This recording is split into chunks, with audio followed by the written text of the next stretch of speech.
ကျောင်းနာမည်လေးက Rosefield Learning Center လို့ခေါ်ပါတယ်ကျမကျောင်းလေးက2011ခုနှစ်ကနေပြီးတော့စပြီးတော့ဖွင့်လှစ်ခဲ့ပါတယ်အခု2025ခုဆိုရင်ကျမကျောင်းလေးက14နှစ်ကျော်လာပါပြီကျမကျောင်းမှာစပြီးတော့ကျောင်းဖွင့်ခါစားကကျောင်းသားအားလုံး66ယောက်နဲ့ကျောင်းစပြီးဖွင့်ခဲ့တာပါ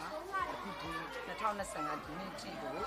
ကျမကျောင်းသား169ယောက်ရှိပါပြီရှင်မင်္ဂလာပါကျေးဇူးတင်ပါ